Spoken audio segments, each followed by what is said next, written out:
आए खूनी शहीदा से इसका तुख्म, तू आंसुओं की बुखल न कर इस निहाल से।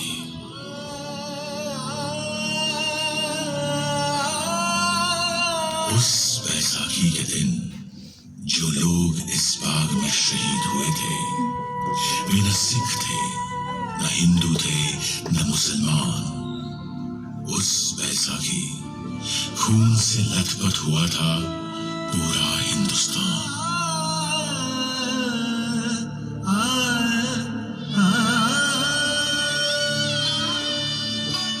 वो अमृतसर में 13 अप्रैल 1919 इतवार की एक सुबह थी। पंजाब की धरती पर आने वाले सबसे खूबसूरत दिन की सुबह, जब सारा पंजाब बैसाखी की खुशियां मना रहा था। न जाने कितने लोग हरमिंदर साहब के दर्शन पर और खालसा का स्थापना का दिवस मनाने आए हुए थे। अमृतसर की गली बाजारों में चहल पहल थी। ठीक उसी दिन कांग्रेस के नेताओं ने जलियांवाला बाग में शाम 4:30 बजे एक सभा करने का निर्णय लिया था। उनका इरादा डॉक्टर सत्यपाल और डॉक्टर किचलू की रिहाई और काले कानून की वापसी की मांग करने का था। बैसाखी की खुशियों के बीच जैसे जैसे दिन आगे बढ़ा, एक छोटा सा बच्चा दिन का कनस्तर बजाते हुए शहर के कुछ इलाकों में लोगों को यह संदेश देते हुए निकला।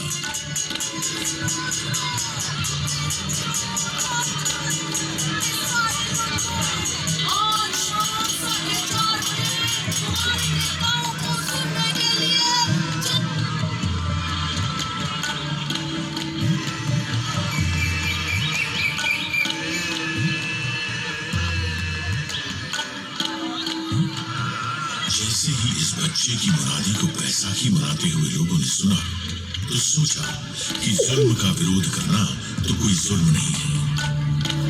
वीर जी, बाग में आ रहे हो कि नहीं आ रहे हो? हाँ, सुना है, सवा है कोई। आप चलो, हम मत्था टेक आए बस। अच्छा, सुने हैं कोई कानून लगाया सरकार ने? हाँ, सुना तो मैंने भी वही। शाम को बाग में पता चल ही जाएगा। वैसे परजाई जी, आप आ रहे हो ना? आहो, जस्सी को लेके पहुंच जाऊंगी 4:30 बजे। वैसे भी जलियांवाला बाग में तो लोग पहले से ही आपस में खुशियां बांट रहे थे, आराम कर रहे थे। मगर उन मासूम लोगों को यह मालूम नहीं था कि जनरल डायर ने अमृतसर में मार्शल लॉ लगा दिया है। प्रभात फेरियां निकालने और सभाएं करने पर प्रतिबंध लग चुका है, क्योंकि सरकार ने मार्शल लॉ लगाने की कोई मुनादी ही नहीं कराई थी। लगभग दोपहर 12:30 बजे के करीब जनरल डायर को जलियांवाला बाग में होने वाली सभा की जानकारी मिली। साहब, सुना है कोई सभा होने वाली है। साहब, बाग में, जलियांवाला बाग में। कब? सुना तो था, यही 4-4:30 के करीब। देखता हूँ सभा को। जनरल डायर, ये वही नाम था जो आगे जाकर अंग्रेज हुकूमत के जुल्म और सितम का सबसे काला अध्याय बनने वाला था। वो अंग्रेज हुकूमत जिसने भारत में इंसाफ के हक में उठने वाली हर आवाज को हर तरह से कुचलने की कोशिश की थी, फिर चाहे वो आवाज गर्जना में उठी हो या शांति में। 1770 में सन्यासियों और फकीरों ने संघर्ष किया, तो सन 1857 में पूरे देश ने एक होकर अंग्रेजों के खिलाफ पहले स्वतंत्रता संग्राम की हुंकार भरी। इस संग्राम की हुंकार को अंग्रेजों ने दबा जरूर दिया था, लेकिन हुंकार जब तक जिंदा हो वो मुंह पर रखी गई हथेली में से भी फूट फूट कर निकलती रहती है।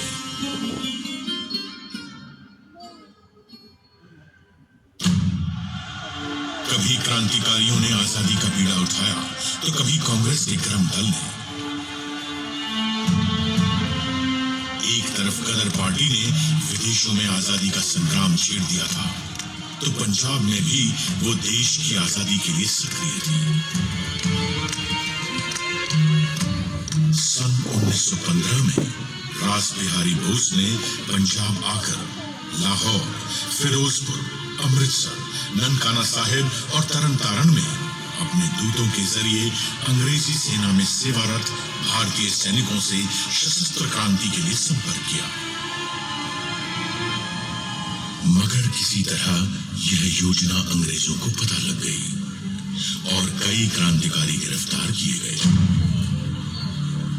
16 नवंबर 1915 के दिन 19 वर्ष के बालक करतार सिंह सराभा को अंग्रेजों ने लाहौर की जेल में फांसी के फंदे पर लटका दिया।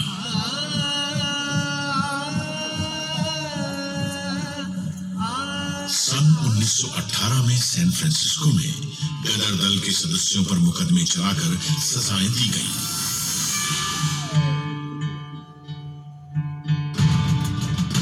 यह पहले विश्व युद्ध का समय था और अंग्रेजों ने अपने हित से इस युद्ध में भारत को भी छोड़ दिया था।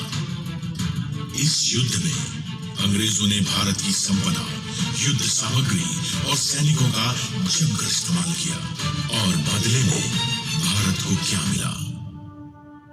एक काला कानून, रॉलेट एक्ट। आम हिंदुस्तानी की जबान में इस एक्ट को न वकील, न दलील, न अपील के नाम से जाना जाता था। इस एक्ट के पास होने के बाद पुलिस चाहे जिसकी तलाशी ले सकती थी। बिना कारण किसी को भी 2 साल की सजा दी जा सकती थी। इसके इस्तेमाल से भारतीय अखबारों की कलम तोड़ दी गई। फिर भारत ने इस काले कानून का जवाब दिया सत्याग्रह से। देश भर में इसके विरोध में सभाएं और आंदोलन होने लगे। फिर 30 मार्च 1919 के दिन दिल्ली में 60 निहत्थे लोगों को सरकारी गोलियों से भून दिया गया।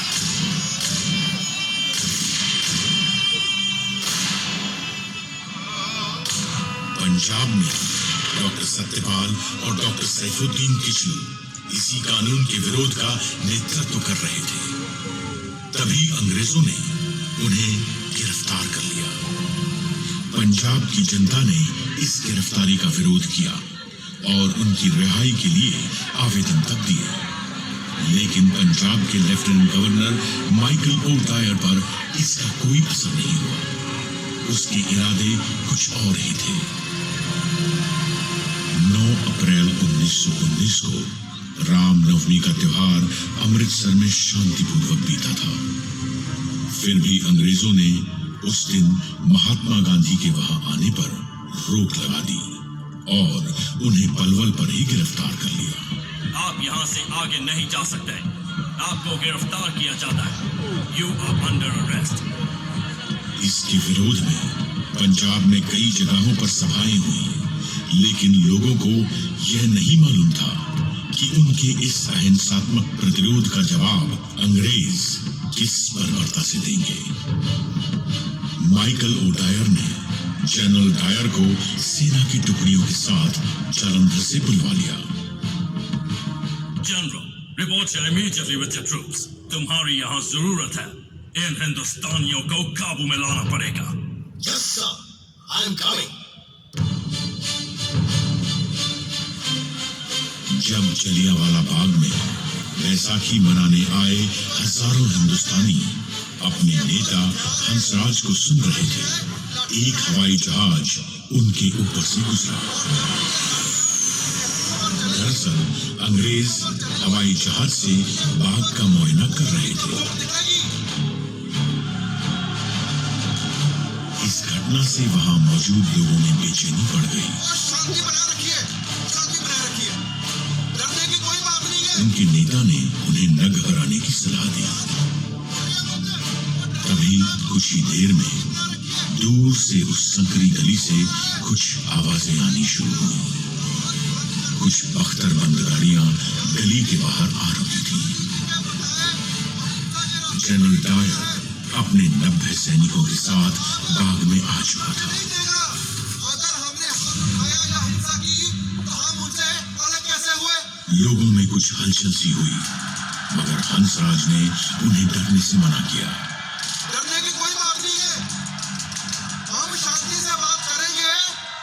शांति से बात करते हुए लोगों से किसे खतरा हो सकता था? लोग कुछ सोचते, उससे पहले जनरल डायर ने अपने सिपाहियों को पोजीशन लेने का हुक्म दिया। लोगों में खौफ बढ़ता जा रहा था। औरतें अपने बच्चों को देख के दहशत में कांपती जा रही थी। आदमी अपने परिवारों को अपनी बाहों में समेटे चीखों के समुद्र में डूबे जा रहे थे।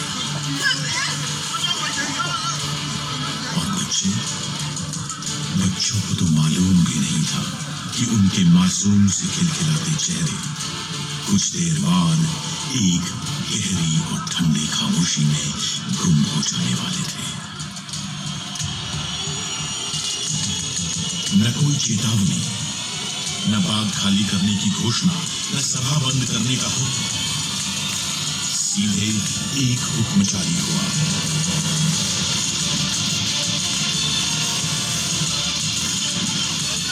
गोलियां बंदूकों की नलियों से बह रही। लोग बेतहाशा अपनी जान बचाने के लिए भाग रहे थे। लेकिन न अंग्रेज हुकूमत की बंदूकें रुकी और न डायर की आंखों में कोई इंसानियत जगी। जो गोलियां उन बेगुनाहों के जिस्मों को चीरती हुई दीवारों में धंस गई थी, वो आज भी यहाँ की दीवारों में दफन है। गोलियां चलती रहीं। अंग्रेजों की गोलियों से जान बचाते हुए उन लोगों के लिए उस दिन एक उम्मीद थी, बाग में मौजूद कुआं। लोग बचते बचाते उस कुएं में गिरने लगे, तो कुछ लोगों ने गोलियों से बचने के लिए उस कुएं में कूदना शुरू किया।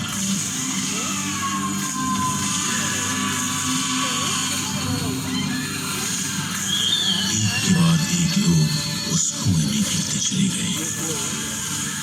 धीरे धीरे करके वो कुआं जिंदा और मुर्दा लोगों से भरता चला गया। कुआं इंसान की प्यास बुझाता है, लेकिन उस दिन इस कुएं ने शैतान की प्यास बुझाई थी।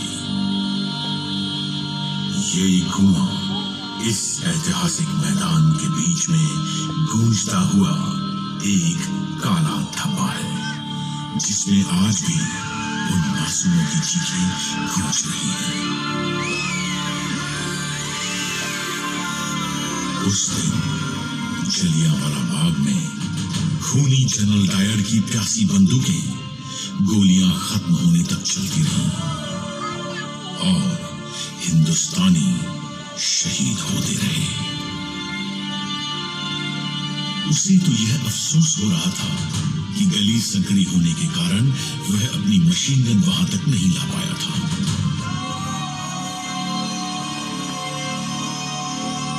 जलियांवाला बाग के इस नरसंहार में उस दिन डायर ने अपने 90 सैनिकों के साथ 10 मिनट में 1650 गोलियां दागी थी, जिससे 1000 से ऊपर भारतीय शहीद हुए और 1500 से अधिक घायल। उन दरिंदों ने बच्चों तक को नहीं छोड़ा। उस दिन 15 बच्चों का गोलियों से कत्ल हुआ था। उन बच्चों में से एक बच्चे की उम्र सिर्फ 6 महीने थी। उस दिन मरने वालों में एक बच्चा ऐसा भी था जिसकी उम्र कोई 10 साल रही होगी। उस मरे हुए बच्ची की लाश की गोद में एक लाश और थी, एक 3 साल की बच्ची की लाश। ऐसे ही न जाने कितने घायल लोग अपनों की लाशों के पास लाशों की तरह बैठे हुए थे। बाग में मौजूद एक लाश के पास एक औरत बैठी थी, जो अपने पति की लाश पर विलाप कर रही थी। उस औरत का नाम था रतन देवी।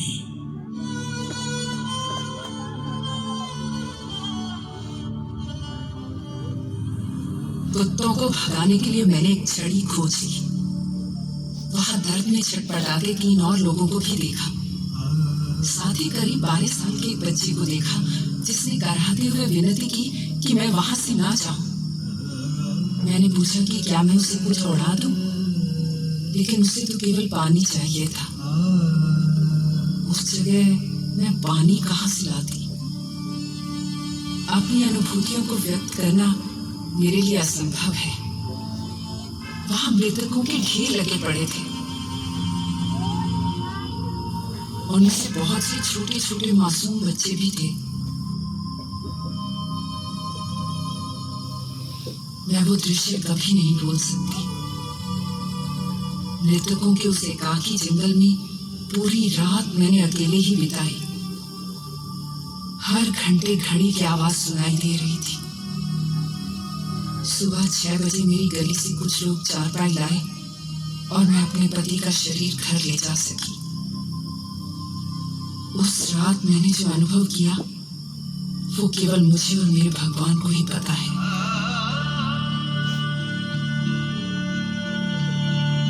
वहां मौजूद मृतक शरीरों की और उन पर विलाप कर रहे उनके प्रियजनों की खबर लेने के लिए वहां कोई नहीं था। घायलों का इलाज करने के लिए कोई नहीं था। उन्हें पानी तक पिलाने के लिए कोई नहीं था। आप सोचिए हर उस दर्दनाक माहौल के बारे में जो अगले 24 घंटे तक ऐसा का ऐसा ही रहा।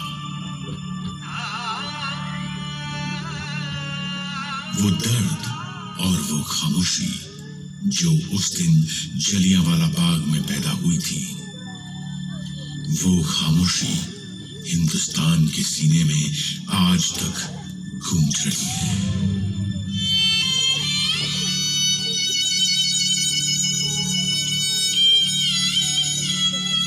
उस वक्त मार्शल लॉ के काले बादलों ने पंजाब को घेर रखा था। अमृतसर में एक तरफ शहीदों के परिवार रुदन में डूबे थे, तो दूसरी तरफ अंग्रेज कहकहे लगा रहे थे, क्लबों में नाच रहे थे, जश्न मना रहे थे।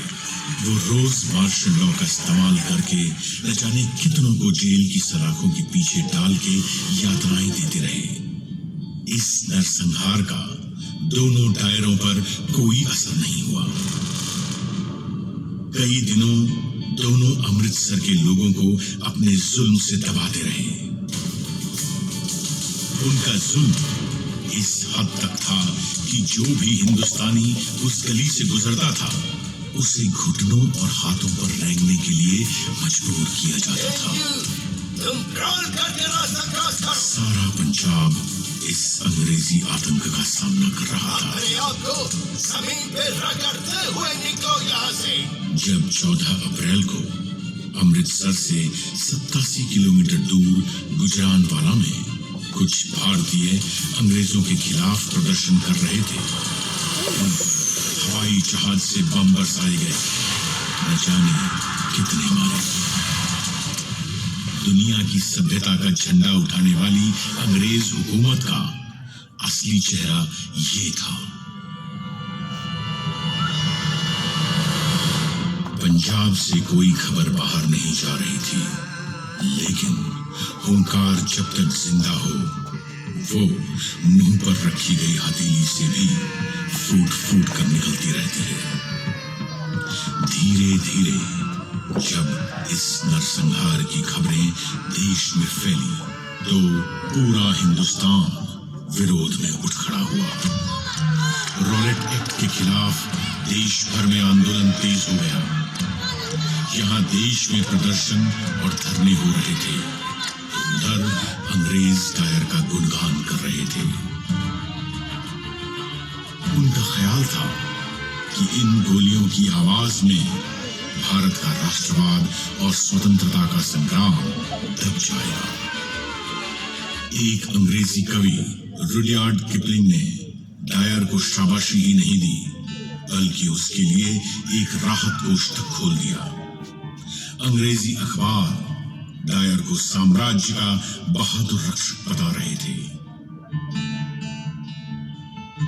भारतीयों ने इस बेशर्मी का मुंह तोड़ जवाब दिया। इस नरसंहार के खिलाफ अपनी आवाज बुलंद करते हुए गुरुदेव रविंद्रनाथ टैगोर ने अपनी नाइटहुड की उपाधि वापस कर दी। महात्मा गांधी ने केसरे हिंद का पद वापस कर दिया। बॉम्बे क्रॉनिकल के संपादक वीजी हॉर्निमन ने अपने पद से इस्तीफा दे दिया और देश के कवियों के लिए अपनी कविताओं में अपना विरोध दर्ज किया।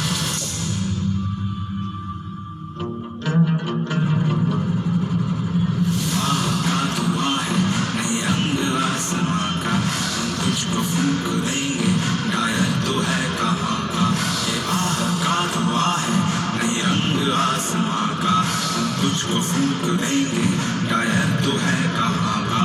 बेवफा है जालिम, तो बुरजफा है जालिम, बाकी का नाम रखा जानिया में भाग भाग। अपनी अता पे ना जा, तो करके तूने डायर कर पाया। विफल वचन को जिक्र क्या है, जमाना तुझसा ना होगा कोई। इन तरानों में देश का दुख था, देशभक्ति थी और ये अंग्रेजों को एक चेतावनी भी थी कि तुम कब तक जुल्म करोगे। यह देश हमारा है और हम इसे आजाद करा के रहेंगे। फिर भी जब देश में हो रहे विरोध रुके नहीं, तो उनसे बचने के लिए अंग्रेजी हुकूमत ने हंटर कमेटी बनाई। उस कमेटी की सच्चाई सामने लाने के लिए कांग्रेस ने मदन मोहन मालवीय के नेतृत्व में अपनी इंक्वायरी कमेटी बनाई। पंजाब के लोगों के साथ अपनी एकजुटता दिखाने के लिए कांग्रेस ने अपना वार्षिक अधिवेशन भी अमृतसर में किया। इस अधिवेशन में अंग्रेजों की नृशंसता की जमकर आलोचना की गई। इस घटना के बाद हिंदुस्तान में राष्ट्रीय आंदोलन की विचारधाराएं और अधिक प्रबल हो गईं। जलियांवाला बाग के इस नरसंहार के बाद वहां हुई क्रूरताओं को जब अपने गांव से जाकर एक बालक ने देखा, तो उस बालक में देश प्रेम और आजादी के लिए जो अलख जगा, उसने उस बालक को भगत सिंह बना दिया। 13 अप्रैल 1919 को हुए इस नरसंहार का बदला 21 साल बाद पंजाब के बेटे शहीद आजम सरदार उधम सिंह की बंदूक ने लिया। वो गदर पार्टी की विचारधारा से प्रभावित थे।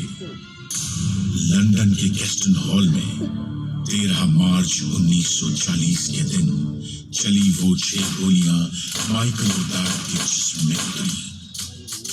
वही माइकल ओडायर जिसने जनरल डायर को जलियांवाला बाग में कत्लेआम करने के लिए भेजा था।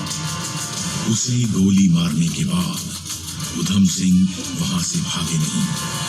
उन्होंने बड़ी शांति के साथ अपनी गिरफ्तारी दी। मैंने अपनी जिंदगी का मकसद पूरा कर लिया, और रही बात माइकल ओडायर की, तो वो इसी के लायक था। उसे मेरे हाथों मरना ही था। 21 साल से मुझे उसकी चलाई गोलियों की गूंज ने सोने नहीं दिया है, और अब जाकर वो शांत हुई है। अब मेरे जीने या मरने से कोई फर्क नहीं पड़ता। अब मुझे मौत का कोई खौफ नहीं।